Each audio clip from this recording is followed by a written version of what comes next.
আরে কৃষাণুদা, ছোটদি, বৌদি, ওরা সব কোথায়? সবাই আছে, সবাই ঠিক আছে, কিন্তু তুমি আমাকে একটা কথা বলো তো। হ্যাঁ। সুজন কোথায়? চা কি যাতা বলছো, মাথা টাথা খারাপ হয়ে গেছে? না তা তো না, তবে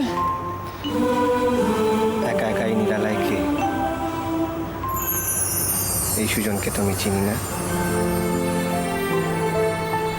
অবশ্য। ধ্যান তপস্যার জন্যে নিরালাই ভালো।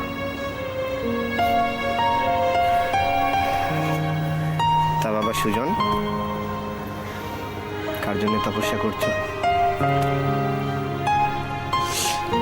কৃষাণুদা, কি আজে বাজে বকছো না তুমি? না না না না, আমাকে না বললে আমি ছাড়ছি না, বলতে তোমাকে হবে। বলো বলো। ও বলবে না তো? ঠিক আছে।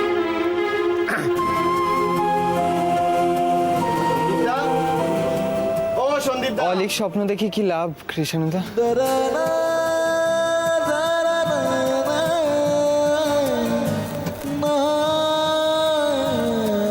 এসব বিলাসিতা আমাদের জন্য নয়।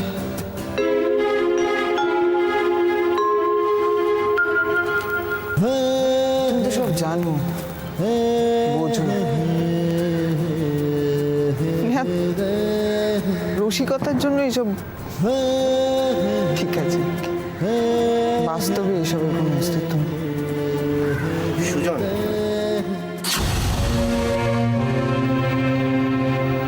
এই কদিনে এইটুকু তো বুঝেছি কৃষাণুদা, যে জীবনটা বড্ড কঠিন। এই দুদিন তো আমার কাছে স্বপ্ন,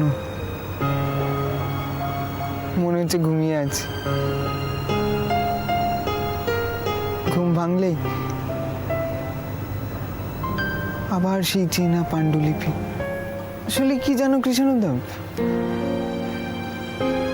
চাঁদ ছোঁয়ার স্বপ্ন আমাদের মতো গরিব ছেলেদের জন্য নয়। আমাদের ক্ষুধার রাজ্যে পৃথিবী গদ্যময়। পূর্ণিমার চাঁদ যেন ঝলসানো রুটি। এক্সকিউজ মি, রুমালটা ফেরত দিতে এসেছিলাম। হ্যাঁ ওই আমি আর সুজন একটু আর কি। একটা কথা জানো কৃষ্ণদা, সবাই হয়তো জানে না যে বন্ধুত্বে কোনো ভেদাভেদ হয় না। জাতি, ধর্ম, বড় লোক, গরিব লোক, এসব বন্ধুত্ব ম্যাটার করে না। বন্ধুত্ব শুধু একটা কথাই জানে, একে অন্যের প্রতি গভীর ভরসা। একদম ঠিক বলেছো। জানি, কারণ এটা আমার মায়ের কথা। আর এই বন্ধুত্বটাকে টিকিয়ে রাখার জন্য সামান্য একটা যোগাযোগের প্রয়োজন। অবশ্য কেউ যদি সেটা না চায়, তাহলে তো আর সেটা জোর করে সম্ভব নয়।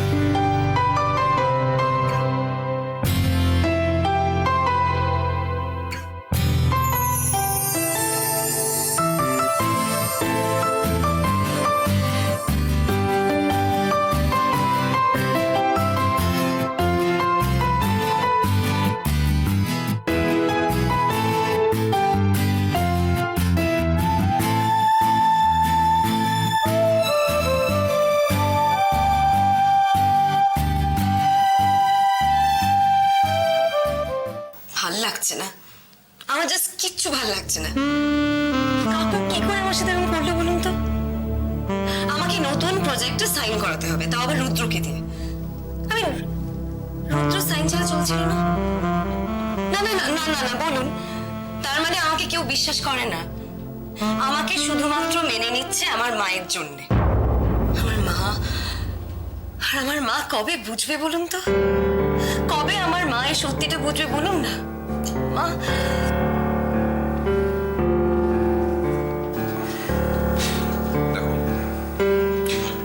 দেখো চন্দ্রাজি, যদি যদি ঠান্ডা মাথায় ভেবে দেখো, দেখবে যে যে প্রত্যেকটা প্রতিষ্ঠানের একটা নিজস্ব নিয়ম আছে। আর সেই দিক থেকে ভেবে দেখতে গেলে আমি বলবো যে তোমার কাকু কোনো ভুল করেনি। আর রুদ্রকে আমি যতটা দেখেছি। আপনি রুদ্রর কথা বলছেন? কতটা চেনেন আপনি রুদ্রকে?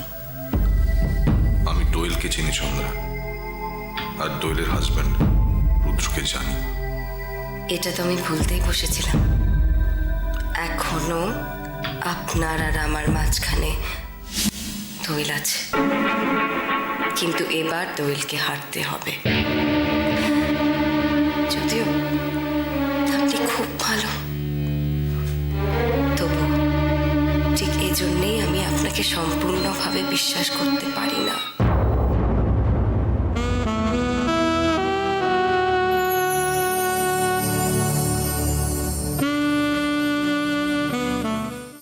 ওর এই ব্যবহারের জন্য আমি তোমার কাছে ক্ষমা চাইছি।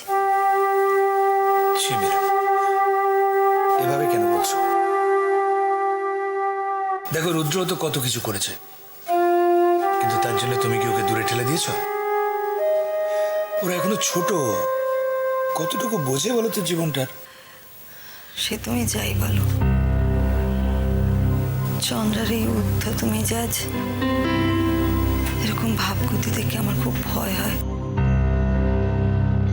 কেবল মনে হয় যার ছায়া কোনোদিন জীবনে যাতে না পড়ে, তার জন্য তো সমস্ত কিছু ছেড়ে চলে এসেছি। সেই আবার এই সমস্ত পুরনো কথা ভেবে কেন কষ্ট পাচ্ছ মীরা? যার নামটাই তুমি কোনোদিন চন্দ্রাকে জানতে দিলে না, তার কথা কেন ভাবছ? চন্দ্রা আমার মেয়ে, সোমেশ্বর অধিকারীর মেয়ে। চন্দ্রা যদি খুশি মনে তোমার কথা মেনে নিত, তাহলে তো কোনো চিন্তাই ছিল না। কিন্তু ওর ভাবগতি, মতিগতি আমার কিচ্ছু ঠিক লাগে না। ভয় করছে আবার কোনো বিপত্তি ঘটাবে না তুমি এটা? আমি একটা কথা ভাবছি মীরা, দেখো, ভালোবাসা দিয়ে তোকে বোঝাতে পারলাম না, তাই ভাবছি এবার উইলের কথাটা ওকে বলেই দেব। অন্তত এটা বুঝুক যে এ বাড়িতে কেউ ওকে নেগলেক্ট করে না। রুদ্র আর চন্দ্রার এ বাড়িতে সমান অধিকার। কাকে কি বোঝাবে তুমি? দেখছো না সব কিছুর কিরকম ভুল ব্যাখ্যা করছে মেয়েটা। আমার কি মনে হয় জানো, কি বোধহয় কেউ ভুল পথে চালনা করছে। মীরা, তাহলে তো ওকে আরো বেশি করে বোঝাতে হবে যে আমরা ওকে কতটা ভালোবাসি, ও আমাদের কতটা আপনজন। হ্যাঁ মীরা, এই একটাই রাস্তা খোলা আছে আমাদের সামনে। ওকে বুঝিয়ে দিতে হবে যে রুদ্র আর চন্দ্রা আমাদের কাছে সমান, সমান ভালোবাসার, সমান আদরের।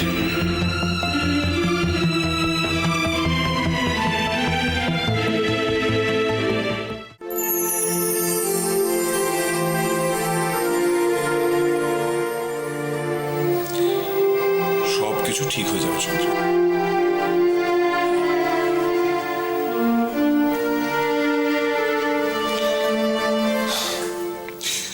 দেখো, এই গুরুগম্ভীর আবহাওয়া আর একদম ভাল লাগে না। একটু প্রাণ খুলে হাসো না, দেখবি মনটা অনেক হালকা লাগছে। আপনি কি হাসি কান্না প্রেসক্রাইব করেন ডক্টর সৎপতি? সেটা তো ভেতর থেকে আসে না। কিন্তু তোমাকে এইভাবে দেখতে আমার একদম ভালো লাগে না। আপনি যদি প্লাস্টিক স্মাইল নিয়ে খুশি থাকেন, তাই সই। আমি আর দুঃখ পাবো না। বেশ, তাই তবুও তুমি হাসি খুশি থাকো। আচ্ছা, আমাদের মধ্যে এটা এটা কারা চন্দ্রা? একদম ছেড়ে ফেলো। এক এক করে যদি সবকিছু ছেড়ে ফেলি, একদিন দেখবো আমি আবার একা হয়ে গেছি। আমি আর একা হতে চাই না।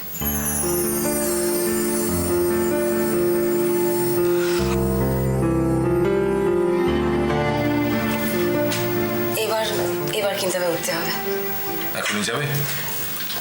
এখনই যাব। না ফিরলে ফেরাবো কি করে বলবো? চলুন, বাড়ির সবাই রেডি করছে। চলুন।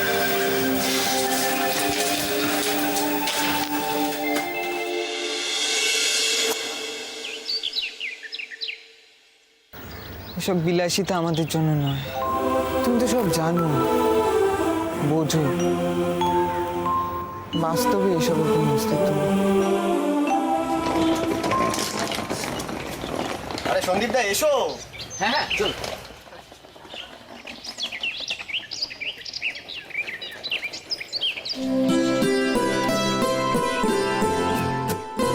বৌদি,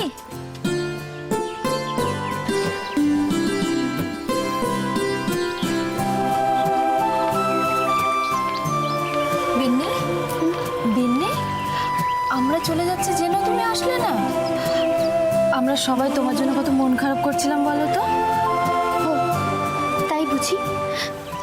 আমি বুঝতে পারিনি। আসলে সবাই তো আর সম্পর্ক রাখতে পছন্দ করে না।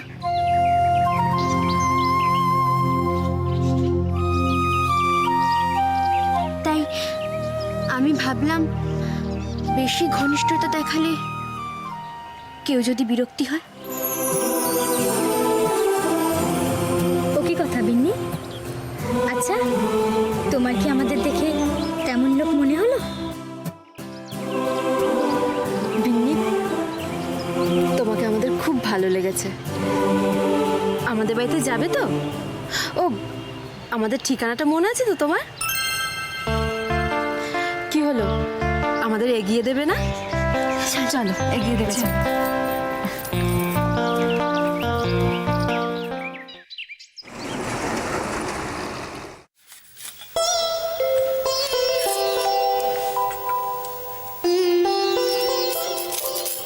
মা, রান্নাটা তাড়াতাড়ি সেরে ফেলাই ভালো, বলো? ওরা ফিরে এলে তারপর একসঙ্গে জমিয়ে বসে গল্প করা যাবে। আর সুজনটা তো বাড়িতে ঢুকতে না ঢুকতে বলবে জেঠি আগে আমায় খেতে দাও। সত্যি সুজনটা আর বড় হলো না। এই যে সকালবেলা মা বেটিতে কি হচ্ছে হেসেলে? হ্যাঁ, তোমরা পারো। হ্যাঁ, যেই আমি একটু পুজোর জোগাড়ে গেছি আপনি পুট করে ঢুকে কাজ শুরু করে দিয়েছে।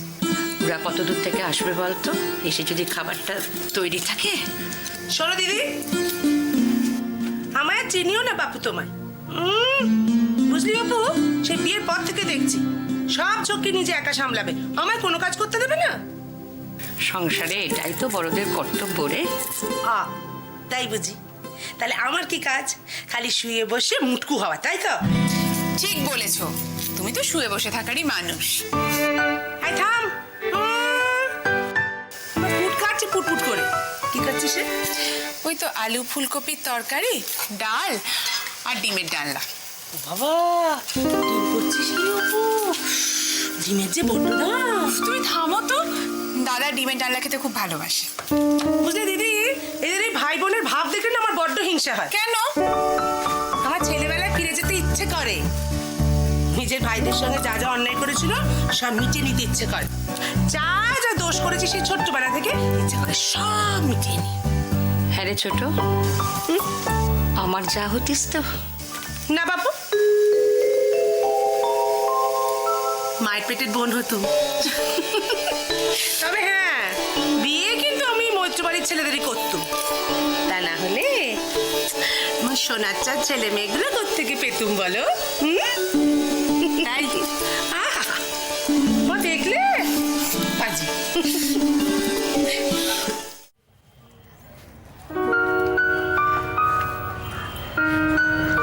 আসি আসি, ভালো থেকো।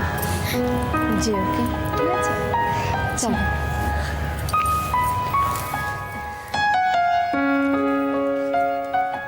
ভগবান জানি, এবার তো দেরি হয়ে যাবে। হয়তো এসে গেছে। আরে এসো তাড়াতাড়ি এসো, দেরি হয়ে যাবে। সাবধানে ওঠো। সুজনটা গেল কোথায়? তোরা দুজন শুধু সুজন কোথায়?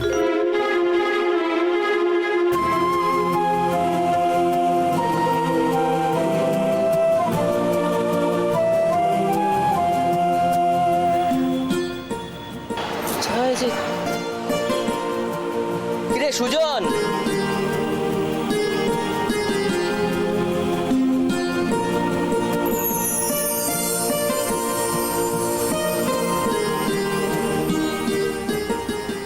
আরে কিরে যাবি তো নাকি? এই সুজন,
ঠিক আছে, তুমি যদি চাও আমি সেই কথাগুলো এক্ষুনি বলি, আমি বলছি। কিন্তু যারা অফিসের কাজের ব্যাপারের সাথে যুক্ত না, তারা এখানে না থাকলেই ভালো।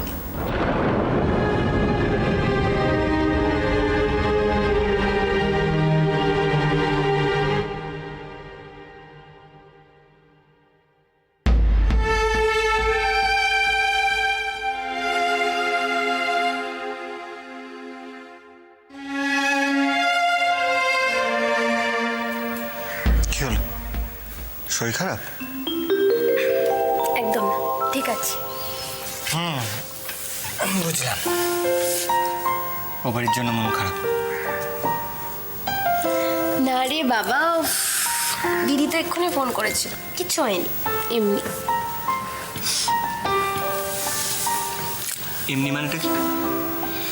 তোমায় সেদিন বললাম না, যদি তুমি সব সময় করে থাকো তাহলে পুচকেও কিন্তু করে থাকবে। চলো কোথাও একটু ঘুরে আসি। না, ইচ্ছে করছে না, একদম ভালো লাগছে না। ঠিক আছে, তাহলে আমরা একটা কাজ করি, তুমি রেডি হয়ে থাকো, আমরা আজকে একবার ডক্টর সৎপতির কাছে যাবো। তোমার কেন এরকম হচ্ছে ওনার কাছ থেকে একটু জেনে নেবো, তাছাড়া তোমার মনটাও হালকা হয়ে যাবে।